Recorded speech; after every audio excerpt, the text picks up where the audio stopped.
there's that NBA adage that it's impossible to replicate the physicality of an NBA game except for playing in an NBA games. Just wondered how you were able to keep yourself physically at this point, to where Frank said he was pretty impressed with how you looked, and wondered also how you felt in that sense.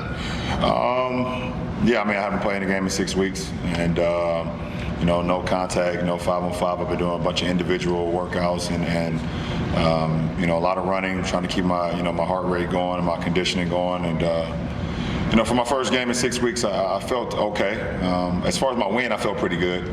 As far as my ankle was a little tight at times. Obviously, just doing different movements, different things that I haven't done. Obviously, in a game situation in 6 weeks. So I think as the games go on, that will continue to improve. But I came out unscathed and pretty good. So it's a good start. Yeah, Frank talked about, for the team, obviously a frustrating loss. Just wondered what you saw that you think is that you guys most have to focus on as you build up towards the playoffs here, these final 9 games. I mean, obviously it's on both sides of the floor. I think obviously our turnovers, hindered us a lot in the fourth quarter. But also, we gave up some really good looks for them in the fourth quarter. And we had a 10-point lead at one point. We let that dwindle down, and we got to do a better job of that.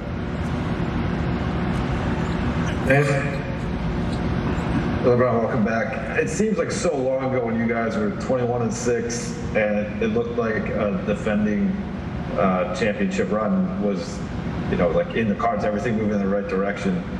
Now, where you guys stand with working in the 2 new pieces, working you and AD back, what is it going to take to kind of get that same type of feeling, that same type of confidence, that same type of rhythm?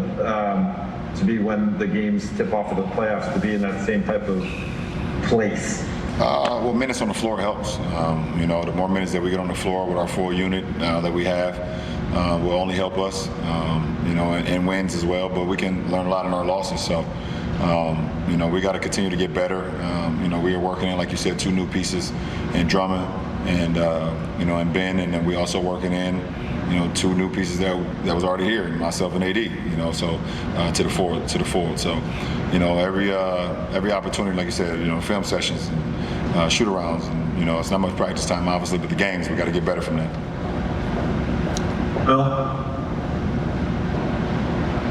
LeBron, Frank said before the game that he really feels like, for his own personal comfort level, this is not really enough time to do all the things you guys need to do before the playoffs in terms of reintegrating and all of that.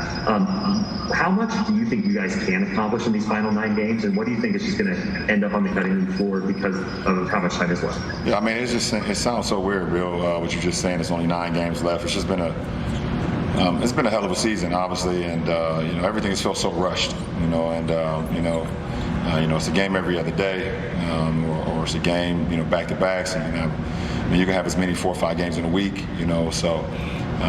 It's been a long, super quick season. So, how much can we make out of these 9 games? I'm not sure. I know as far as our chemistry, we continue to build that. We continue to build the log minutes out on the floor.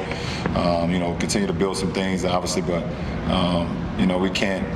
It's just a different season. For not only for us, but for a lot of teams. But we look forward to the challenge. I mean. It is what it is. This is the season, and we got to make the most of it. Hey, LeBron. A little surprising to see you in the Red Sox hat. I know why you were in it, but a little jarring. 2 questions for you, if you would. One, the Lakers have lost 4 or 5 before tonight.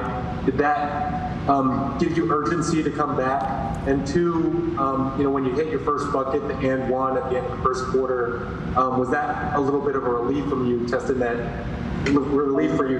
ankle? Well, I mean, it's been urgency for me to get back ever since I got injured. That's just who I am. If you guys could have seen the logging of minutes and hours per day that I was doing as far as rehab and treatment, it was a lot more than I slept. So that's over the last 6 weeks. That's all I've been doing is having the urgency to get back and play. I knew I would, getting back to 100%. It's impossible. I don't think I will ever get back to 100% in my career. But I felt comfortable where I knew I could get on the floor and help my team win. 2, that play I was able to push off my right ankle, going left and the ankle that was hurt, and be able to, get a good step on a really good defender and then finish at the rim. So, that was a good step, for me mentally. Take a few more. Melissa Rowland. LeBron, good to see you. Obviously, this is the longest absence of your career. You're somebody who loves the game and loves being out on the court so much. How challenging was that for you mentally? And is there any silver lining there, just in terms of this having given you a sort of a reset of sorts? It was horrible, honestly, for me. I was more stressful than I've ever been. I would say the first couple weeks was pretty good because I wasn't allowed to travel much, or I didn't travel much. As the injury and the swelling was happening with my ankle, so I kind of stayed at home and didn't go on a couple road trips with our team. I was able to stay home, be with my family, so that was very rewarding. But as far as like watching the games and not being able to play, and or sitting on the bench and knowing that you couldn't make you can't make much of a difference, it's very stressful. So. But I'm happy I'm playing now, so a little stress relief. Mark Medina. LeBron, welcome back. I know last year the season restarts, obviously some different players on that team in different circumstances, but to what extent do you think you and some of the other players can draw from that experience, just knowing you guys had to deal with a long stoppage in play and trying to get the chemistry going before the playoffs start? Yeah, I mean, every season is its own challenge, and obviously, the experience of last year is totally different from what's going on this year. But we can hang our hats on knowing how we can perform in the postseason. We have a lot of guys that return from our postseason team, even though we have some big guys that that are in other places now. But we have a lot of experience, in the postseason, on how to make a run, how to handle adversity, and we know we can always hang our hat on that. Will it result in wins? That's for us. The game is played in between the four lines and not on experience or on paper or things of that nature.